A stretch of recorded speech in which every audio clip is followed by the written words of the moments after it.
Annie Borjessen's death is one of the most confusing mysteries you may have heard of recently. Years later, with several failed leads, police are yet to discover what happened to Annie. Anyone who met Annie Borjessen would agree that she was an exceptional person, highly athletic with a keen mind for languages. Annie Borjessen was known to be fond of hiking and long walks in the Scottish countryside. She could speak 5 different languages and has been part of a band that toured Europe for a short while. She was fun, outgoing, and loved by her friends and family. Annie Borjessen was born to Swedish and Hungarian parents and spent most of her time in the Swedish town of Tibro, where she grew up with her 3 siblings until she decided to move to Scotland for school. Annie chose to study English at the Aspect Language School in Edinburgh.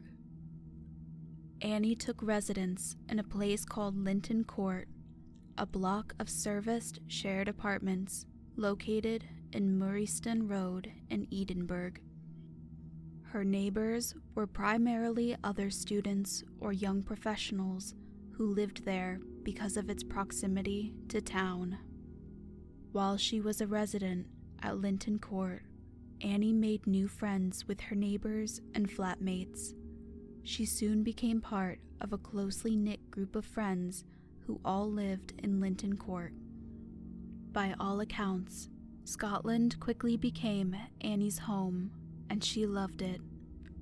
In addition to her classmates and hangouts with friends, Annie was very involved with her local rugby team.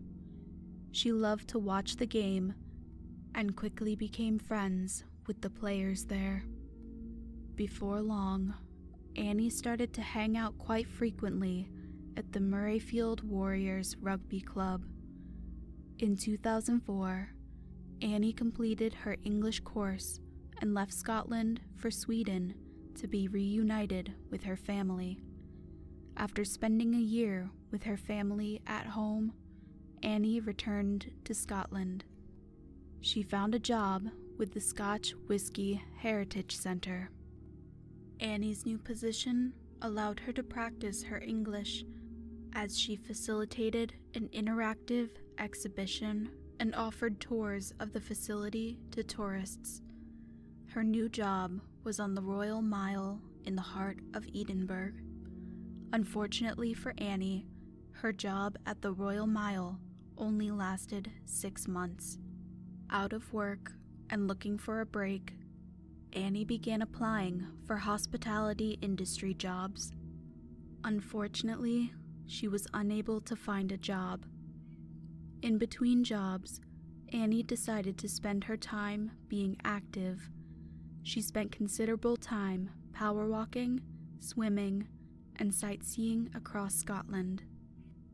Annie's encounters with Martin Leslie. Although several mutual acquaintances surrounded Annie, she never really formed a deep bond with the people she hung out with. Annie Borjessen recalled that she sometimes went out alone because she did not feel like being around her friends. On one of her nights alone, Annie found herself at a nightclub called Mood.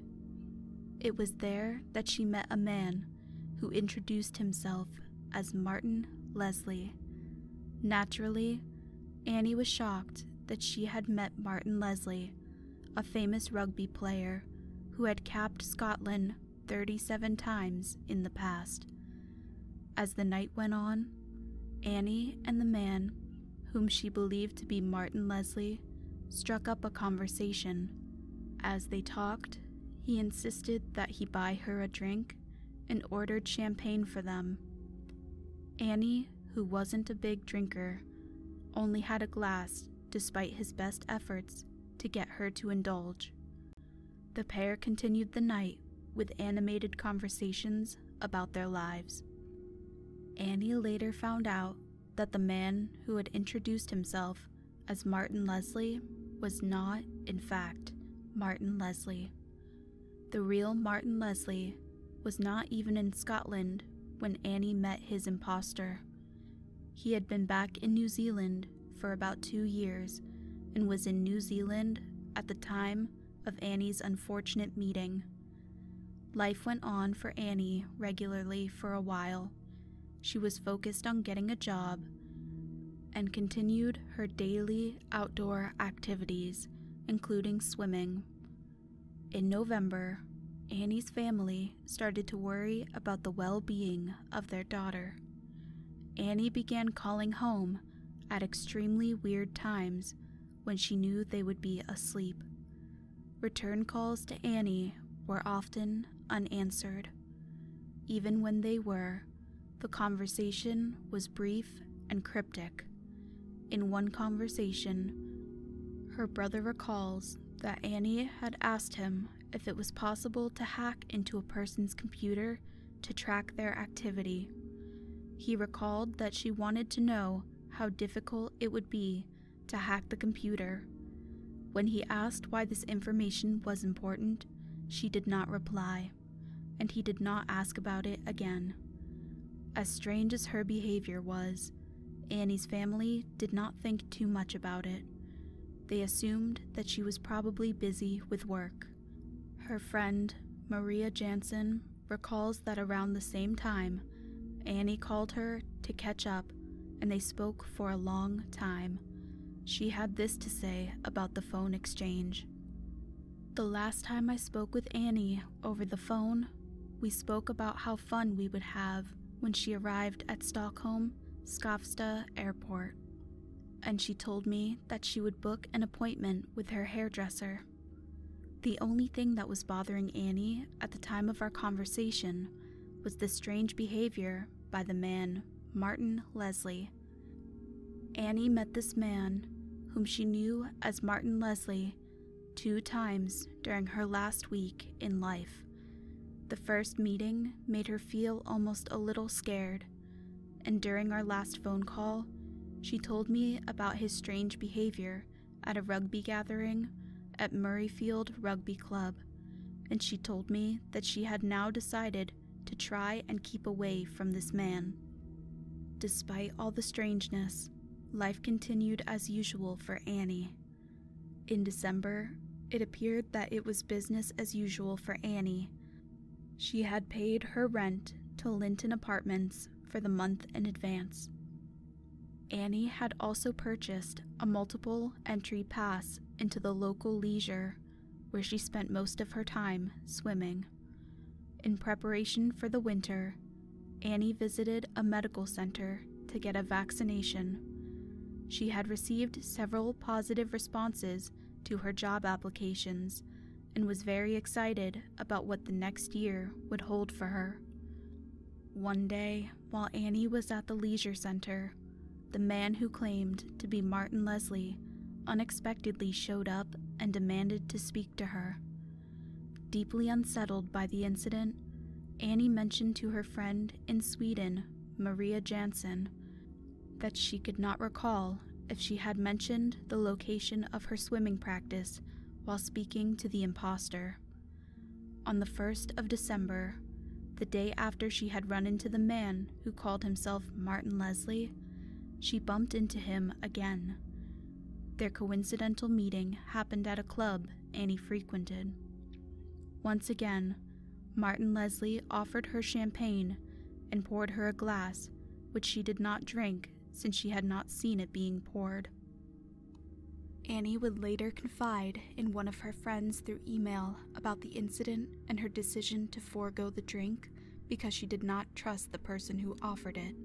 On Saturday, the 3rd of December, a woman who worked at Linton Court saw Annie. She recalls that when she ran into Annie, she seemed upset about something. The Linton Court employee remembers that she overheard bits of Annie's conversation where she said that she had to take care of something and that her decision might change her life. Annie's death. Annie's bank record would later show that she was at the Glasgow Central Station just about an hour after the Linton Court employee had seen her at home. CCTV footage confirmed that Annie was, in fact, at the Glasgow Central Station and had used her card. The transaction showed that Annie had tried to make withdrawals of £100 and £50, both of which had been declined for insufficient funds.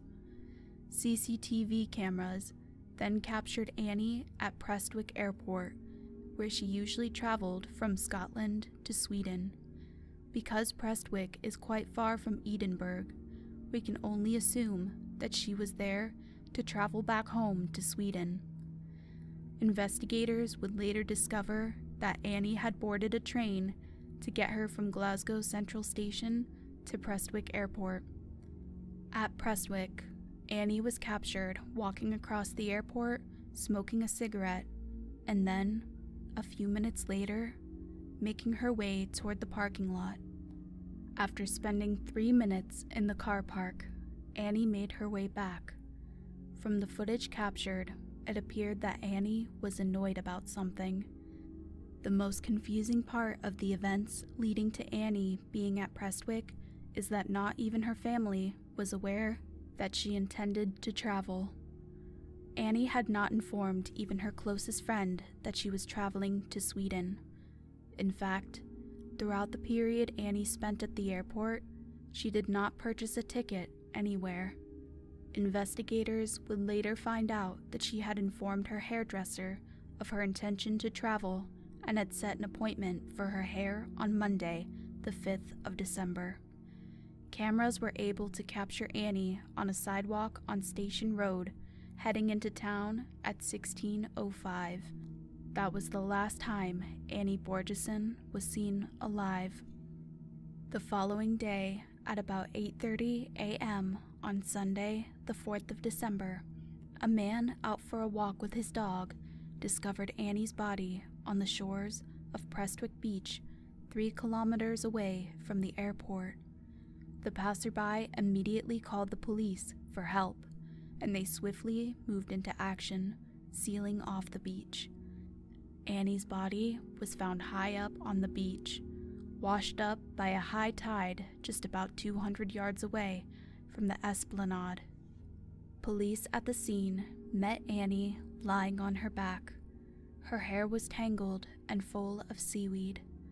Annie's winter jacket and her bag lay by her side on the beach. In her backpack, police were able to find her passport, which they used to identify her. The police in Prestwick reached out to their colleagues in Tibor, Sweden, to inform them of Annie's death. Meanwhile, Prestwick police processed the information at the scene and concluded that Annie had indeed intended to travel. Apart from her passport and some books she had borrowed from Sweden, Annie's toothbrush and all her personal belongings were missing. Annie's filofax was also missing. This is important because all of her friends and family recall that she always had her filofax with her. Police also discovered that she had changed her clothes between leaving the airport and being found dead. The autopsy on Annie's body revealed frothy material in her lungs. Investigators concluded that the frothy material resulted from water in her lungs and neglected to test the material. Toxicology reports also revealed that there were trace amounts of alcohol in Annie's blood, but nothing suspicious. At the end of their investigation, Scottish police ruled Annie's death a suicide by drowning. 10 days later, at the request of her family, Annie's body was sent home to Sweden. Upon receiving her body, the family was immediately alarmed by the state of Annie's hair. Her hair had been chopped off unevenly and was roughly shaved. To confirm that this wasn't done as part of the autopsy, her family reached out to the authorities in Scotland for confirmation. They responded that the undertakers had taken some inches off Annie's hair during the autopsy. The family also discovered through the second autopsy that Annie had more bruises than the Scottish authorities had initially reported. The new autopsy revealed that on her right arm were 2 strange, square-shaped bruises and multiple scratches on her left arm. The first autopsy in Scotland ruled that these injuries were caused by something floating in the water. In addition, pathologists in Sweden discovered freshwater algae in Annie's bone marrow, suggesting that she had been drowned somewhere before the body was dumped in the water. Annie's family is convinced to this day that their daughter would never take her own life. The evidence suggests that the investigating authorities may not have properly considered some elements of Annie's death. Several questions remain unanswered in the wake of Annie's death. Who was the strange man that kept lying to Annie about his identity?